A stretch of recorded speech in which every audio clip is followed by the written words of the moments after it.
여러분 이제 오늘 본문의 말씀은 지난 2주간에 이어서 예수님이 제자들에게 말씀하신 말씀입니다. 오늘 본문 이제 39절은 이렇게 말씀해요. 또 비유로 말씀하시되 맹인이 맹인을 인도할 수 있느냐? 둘이 다 구덩이에 빠지지 아니하겠느냐? 지난 2주간에 걸쳐서 하신 이 예수님의 말씀을 제자들이 잘 지킬 수 있도록 비유로 지금 말씀하고 있는 거죠. 바로 그 말씀이 맹인이 맹인을 인도하면 둘 다 구덩이에 빠져서 어려움을 당하게 된다라는 말씀입니다. 여러분 여기에서 맹인은 어떤 사람을 말할까요? 단순히 앞을 보지 못하는 사람을 말씀하는 게 아니죠. 40절은 이렇게 말씀합니다. 제자가 그 선생보다 높지 못하나 무릇 온전하게 된 자는 그 선생과 같으리라. 40절에 선생과 같다는 이 말씀을 비추어 볼 때에 39절에서 말씀하는 맹인은 예수님처럼 살지 못하는 제자들의 삶을 말씀하고 있다라는 사실을 알 수 있어요. 예수님처럼 살지 못하면서 제자들이 다른 사람들을 인도하는 것은 마치 맹인이 맹인을 인도하는 것과 같다라고 말씀을 하고 있는 거죠. 결국 예수님처럼 살지 못하는 인생은 저와 여러분들도 마찬가지예요. 맹인과 같은 인생이 될 수밖에 없다는 사실을 말씀합니다. 그래서 눈에서 들보를 빼라고 말씀해요. 42절 말씀. 너는 내 눈 속에 있는 들보를 보지 못하면서 어찌하여 형제에게 말하기를 형제여 나로 내 눈 속에 있는 티를 빼게 하라 할 수 있느냐? 외식하는 자여 먼저 내 눈 속에 있는 들보를 빼라. 그 후에야 내가 밝히 보고 형제의 눈 속에 있는 티를 빼리라. 우리는 흔히 이 말씀을 자신의 허물을 보지 못하고 타인의 허물만을 보는 사람을 말씀하고 있는 말씀으로 알고 있죠. 그러나 오늘 말씀은 단순히 자신의 허물을 보지 못하는 사람에 관한 말씀이 아니에요. 자, 그 사실을 알 수 있는 말씀이 이어서 나오는 45절 말씀에 보면 단순히 허물에 관한 말씀이 아니라는 사실을 알게 됩니다. 45절은 이렇게 말씀해요. 선한 사람은 마음에 쌓은 선에서 선을 내고 악한 자는 그 쌓은 악에서 악을 내나니 이는 마음에 가득한 것을 입으로 말함이니라. 이런 말씀이죠. 그 사람의 마음에 있는 생각이 행동으로 이어져요. 그 행동이 바로 그 사람의 말로 나타나게 된다는 말씀이죠. 그 사람의 생각이 행동이라는 말로 열매를 맺게 된다는 말씀입니다. 여기까지 말씀을 조금 정리해 보면 이런 말씀이에요. 맹인이 맹인을 인도하게 되면 어떻게 돼요? 둘 다 구덩이에 빠져서 어려움을 당하게 됩니다. 그런데 이러한 맹인이 바로 예수님처럼 살지 않는 인생, 행하지 않는 인생이 바로 맹인이라는 사실을 말씀합니다. 예수님처럼 행하지 않는 인생은요, 세상을 제대로 보지 못하기 때문에 어떻게 해요? 선한 열매를 맺지 못하는 거죠. 예수님처럼 사는 인생은 반드시 선한 열매를 맺는데 예수님처럼 살지 못하고 제대로 보지 못하기 때문에 선함이라는 열매를 맺을 수 없다는 사실을 지금 말씀하고 있습니다. 자, 그리고 이어서 예수님은 마지막으로 반석 위에 세운 집에 관한 비유를 말씀해요. 그런데 이 비유가 어떤 비유인지를 46절은 분명하게 이 비유의 의도를 말씀하고 있습니다. 46절 말씀 우리 함께 봉독하도록 하겠습니다. 너희는 나를 불러 주여 주여 하면서도 어찌하여 내가 말하는 것을 행하지 아니하느냐.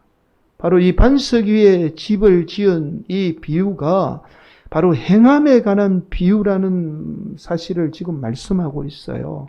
우리가 반석 위에 세운 집에 관한 비유는 이 말씀에 관한 비유로 알고 있지만 그러나 행함에 관한 비유의 말씀이라는 사실을 알 수 있습니다.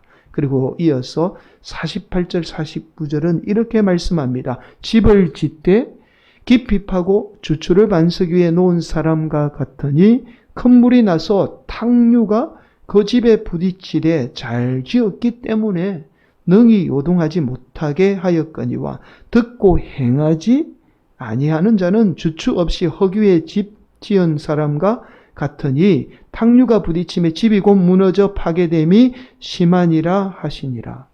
행함이 없는 믿음은요, 우리의 삶에 어려움이 찾아오게 되면 쉽게 무너질 수밖에 없다는 사실을 지금 말씀하고 있습니다. 여기까지가 오늘 본문의 말씀이죠. 여러분, 우리는 신앙생활을 하면서 이런 생각을 하게 돼요. 우리가 굳이 예수님처럼 살아야 하는가? 예수님처럼 살지 않아도 다른 사람들 보니까 얼마든지 잘 사는데 굳이 우리가 예수님처럼 희생하며 살아야 하는 이유가 무엇인가라고 반문을 하게 됐죠. 자, 요즘 성도들에게 복을 받는다고 해도 성도들이 별로 안 통하는 시대예요. 왜냐하면 워낙 성도들이 부족한 것 없이 잘 살기 때문에 복 받습니다 라고 말씀을 드리면 저는 이제 더 이상 복 안 받아도 됩니다. 그렇게 말씀을 합니다. 여러분, 이러한 반응은 성도들이 복에 대한 개념을 바르게 정의하고 있지 않기 때문이죠. 예수님처럼 행하여야 복을 받습니다 라는 말씀은 세상의 물질의 복을 말하는 게 아니죠. 지난 시간에 말씀을 드렸듯이 하나님의 자녀로 가치 있는 삶을 사는 삶을 말씀하죠. 자, 여러분 누구나 다 이 땅에 태어나서 삶이라는 기회가 주어지는 게 아니에요. 우리는 이 땅에 삶을 살고 있는 사람들을 보기 때문에 우리가 이 땅의 삶을 사는 것이 당연하게 우리에게 주어진 것처럼 생각합니다. 그러나 절대 그렇지 않아요. 많은 사람이 정말 삶을 살고 싶지만 살지 못하는 사람들이 많고요. 또 정말 하나님이 삶이라는 기회를 주어지지 않는 그런 많은 사람들이 있습니다. 그래서 결코 삶이라는 것이 쉽게 주어지는 게 아니에요. 그래서 우리에게 주어진 삶을 어떤 가치로 사느냐가 참 중요한 겁니다. 이러한 가치 있는 삶을 살기 위해서는 우리에게 필요한 것이 있지요. 그것이 바로 예수님을 믿는 믿음과 함께 예수님을 따르는 행함입니다.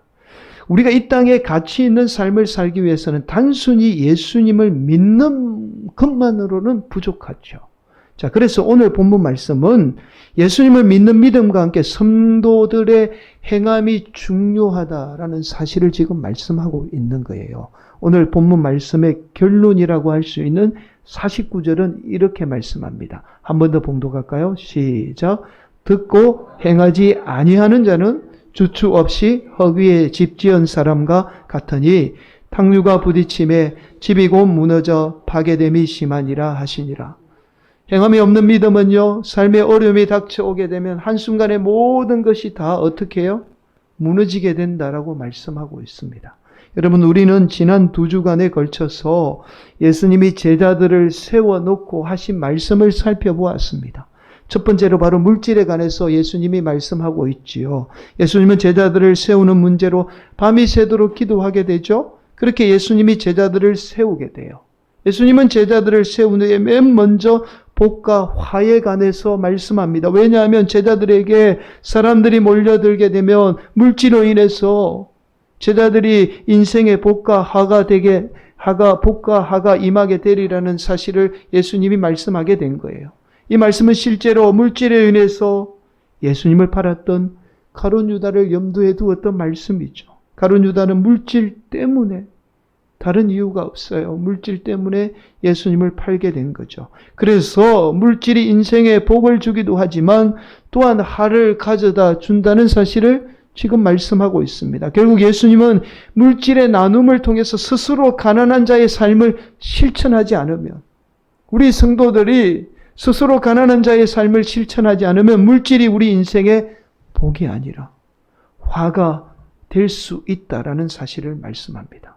반면에 우리가 물질을 통해서 나눔을 실천하게 되면 그 물질이 우리 믿는 성도들에게 얼마든지 복이 될 수 있다는 사실을 우리에게 말씀하고 있습니다.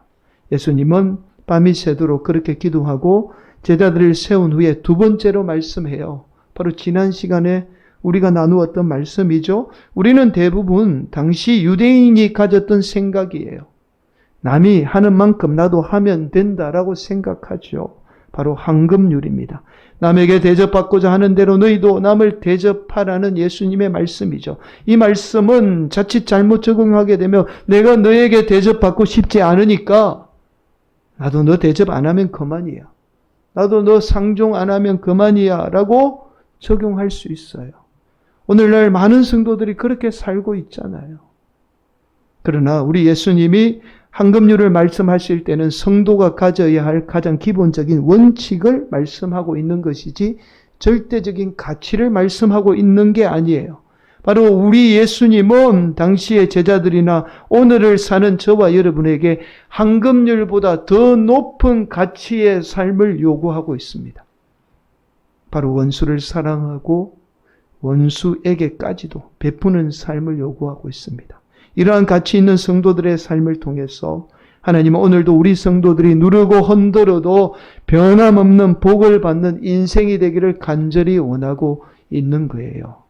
여러분, 그렇다면 우리의 삶에 왜 행함이 중요할까요? 여러분, 오늘 본문의 말씀이 바로 이 중요한 물음에 대한 해답을 제시하고 있습니다. 47절 말씀 한 번 더 봉독합니다. 내게 나와 내 말을 듣고 행하는 자마다 누구와 같은 것을 너희에게 보이리라. 예수님의 말씀대로 행하는 자에게는 반드시 나타나게 된다는 거예요. 보이게 된다는 말씀이죠. 즉 인생에 탁류라는 어려움이 찾아올 때에 행함이 있는 믿음은 오히려 더 견고해져서 든든히 세워져 나가게 된다는 말씀입니다. 반면에 그렇지 않고 행함이 없는 믿음은 우리 인생의 어려움인 이 탁류가 찾아오게 되면 오히려 모든 것이 다 사라져 버리듯이 무너지게 된다는 사실을 지금 말씀하고 있는 거예요. 사랑하는 성도 여러분, 우리의 인생에 어려움이 찾아올 때 우리를 이기게 하는 것이 바로 행함이에요. 행함이 있는 믿음입니다. 행함이 없는 믿음은 인생의 어려운 문제가 닥쳐오면요, 그 문제로 자신이 평생을 땀 흘려 일구어 놓은 모든 것을 한순간에 다 잃어버리게 돼요. 그래서 성도들에게 행함이 중요한 거예요. 우리는 행함이 있는 믿음을 단순히 해도 되고 안 해도 되는 문제로 치부해요. 그러나 그렇지 않습니다. 성도들이 행하지 않으며 삶의 어려움이 닥쳐오게 되면 단순히 그 문제만 어려움을 당하는 게 아니에요. 그 문제로 인해서 성도들이 평생을 수고해서 이루어 놓은 모든 것을 다 잃어버리게 돼요. 그래서 행함이 중요한 거예요. 여러분, 교회들이 성도들에게 행함이 중요합니다. 행함이 있는 믿음이 중요합니다라고 강조하죠. 그러나 교회들이 정작 성도들에게 왜를 가르쳐 주지 않아요. 왜 중요한지를 가르쳐 주지 않는 거예요. 왜 행함이 있는 믿음이 중요한지를 강조하지 않는 겁니다. 그래서 성도들이 믿기만 하지 행하지 않는 거죠. 사랑하는 성도 여러분, 저와 여러분에게 행함이 있는 믿음이 우리 인생의 탁류와 같은 어려움이 닥쳐와도 우리가 이루어 놓은 모든 것을 잃어버리지 않고 오히려 어떻게 되는지 아세요? 그 어려움이 우리 인생을 더욱더 든든히 세워나가게 하는 겁니다. 그래서 행함이 있는 믿음이 중요한 거예요. 단순히 복을 받기 위해서 행하는 게 아니에요. 우리 인생의 어려운 문제가 닥쳐올 때 우리를 든든히 받쳐주는 반석과 같은 역할을 하는 것이 바로 행함입니다. 사랑하는 성도 여러분, 우리 인생에 예견치 않는 어려움은 찾아와요. 우리가 예수님을 믿게 되면 우리의 인생이 남들이 겪는 이 어려움을 당하지 않는다고 생각을 하죠. 그렇게 되면 얼마나 좋겠습니까? 그러나 예수님을 믿어도 예수님을 믿지 않는 사람들이 겪는 인생의 어려움은 다 똑같이 겪게 돼요. 많은 성도가 착각하는 것이 우리가 예수님을 믿으며 세상 사람들이 겪는 어려움을 겪지 않는다고 착각하죠. 단순히 기도하면 된다고 생각해요. 여러분, 기도의 능력을 부정하는 게 아닙니다. 저와 여러분이 아무리 예수님을 잘 믿어도 인생의 희로애락은 반드시 찾아오죠. 또한 노화로 인해서 오는 질병은 반드시 겪게 돼요. 우리가 신앙생활, 우리가 신앙이 있다고 해서 질병을 겪지 않는 게 아니라는 거예요. 여러분, 가령 예를 들어서 암이라는 질병은요, 우리가 원인을 여러 가지로 분석합니다. 스트레스와 가로, 흡연, 과도한 음주, 또 불규칙적인 생활 패턴, 그리고 잘못된 식습관, 또 무엇보다도 유전적인 원인을 꼽지요. 암의 원인을. 그러나 이러한 모든 원인을 다 합쳐도 채 10%가 안 돼요. 여러분, 실제로 이러한 모든 것이 약 6에서 7% 원인에 100% 가운데에 암의 원인이 약 이런 모든 걸 다 합쳐서 6, 7%밖에 안 돼요. 90% 이상이 바로 우리가 누구나 잘 아는 노화로 인해서 암이 오는 겁니다. 암이 늙으면 다 걸릴 수밖에 없다는 결론에 도달하는 거죠. 암은 늙으면 다 걸리는 거예요. 그러나 이런 암에 어떻게 반응하느냐가 중요해요. 암은 누구나 다 걸릴 수 있는 질병이지만 누구나 다 똑같이 반응하지는 않죠. 암을 어떻게 반응하느냐에 따라서 그 사람이 암을 극복할 수도 있고 그렇지 못할 수도 있는 거예요. 사랑하는 성도 여러분, 그래서 우리의 삶의 행함이 중요한 거예요. 행함이 있는 믿음은 우리의 삶에 어떠한 어려움이 닥쳐도 그 문제를 믿음의 방향으로 이끌게 됩니다. 그래서 인생의 어려운 문제를 통해서 우리의 삶이 어떻게 해요? 더욱더 든든히 세워지게 되는 거죠.